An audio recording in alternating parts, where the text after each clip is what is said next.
Hello everybody and welcome to Star Wars on High. Thank you for stopping by. So I was finally able to finish Star Wars Brotherhood by Mike Chen, and it is time for a review. When this book was first announced, I was very much looking forward to it. An Obi-Wan and Anakin story taking place between Attack of the Clones and the Clone Wars? Count me in. And I was even more intrigued when I learned that this book was going to deal with the business on Cato Neimoidia. Yes, the same business from the classic line in Revenge of the Sith. So I had very high hopes going into this book, and for the most part, I was extremely pleased. The story is told at such a fast pace that it's hard to get bored with. You always want to keep reading, which is a sign of great writing to me personally, but that doesn't mean it's without its faults. The story focuses on a bombing that has happened in Cato Neimoidia, which is a neutral system in this war. The bombing has destroyed an entire bridge city, causing it to fall straight down a mountainside, killing countless innocents. It gets worse, however, when they start blaming the Republic for the bombing, as evidence points to the Republic bombing run strategies that were used in this attack. The Republic decides to send Jedi Master Obi-Wan Kenobi as a neutral party to investigate the bombing to see if there's truly a link between this attack and the Republic, or to see if it's all coincidence. At the same time, Count Dooku hears of this attack, and you can immediately tell that he knows more about this attack than he lets known. And with that, Dooku sends his new adversary, Asajj Ventress, to ensure that Kenobi doesn't try to alter any of his findings to show that the Republic is innocent. On the other side of things, Cato Neimoidia is in shock over what just happened, and two Neimoidian guards don't know what to think. Roog and Keetar play major roles in this story as they both come into contact with Kenobi and Ventress and are left to decide for themselves who's behind this bombing. As the story progresses, Roog begins to see that Kenobi only wants to find the truth, and if it's the Republic, so be it, but Keetar isn't convinced. With Ventress in his ear the whole time, he begins to feel distaste towards the Jedi and will stop at nothing to ensure that he is in prison for his crimes against the people of Cato Neimoidia, even though he has no proof. So already, just from the setup, this is a very high-stakes story with a lot riding on it, including the outcome of this case altering the war drastically. And it uses one of my favorite story tropes to do so.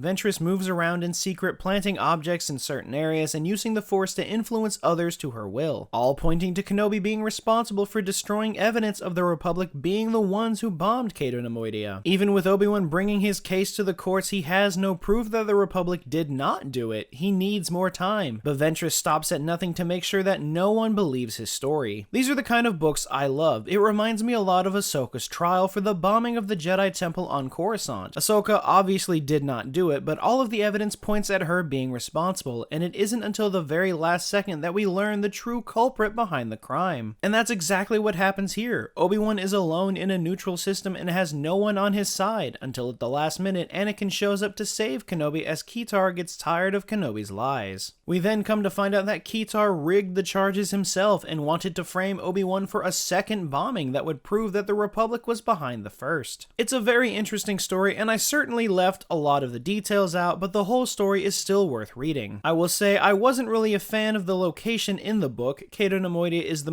least interesting location to me in all of Star Wars, so I never really saw the threat. I also didn't really care much for the characters of Roog and Keetar. It was important for them to be there so we could get the Neimoidians' point of view as they were the neutral party, but their personal story could hardly hold my attention. To no fault of the writer at all, I just didn't find the characters interesting. But the big million-dollar question from this book is, did the business on Cato Neimoidia count? And my answer is yes, it absolutely did. Obi-Wan was not allowed to bring anything on this trip, so Anakin created a makeshift communicator that Obi-Wan could easily conceal. Ventress finding it meant that Obi-Wan was in more danger than he thought. Had Anakin not shown up, Obi-Wan would have died, and I say that because I don't think Keetar wanted to see him in prison. He wanted Obi-Wan gone for good. This was definitely a detective story that turned into a rescue mission so fast, and I'm definitely counting it on Anakin's list of times that he saved Obi-Wan. Overall, I would give Brotherhood a 7 out of 10 and would easily recommend it to any fans of the prequel era. It's got great moments, including a great scene at Dex's diner, and we get a lot of information about the early formation of the Clone Wars, to the Jedi being assigned to armies and how Padawans went through a speedy trial to become Jedi Knights faster than usual. There's so much rich lore in this book, and it's definitely worth picking up. But what were your thoughts on Star Wars Brotherhood? Let us know your thoughts and what you rank this book down in the comments below. But until the next book review, which should be Star Wars Padawan by Kirsten White, that's it for this review. Thank you all for sticking around, and we hope to see you again very soon.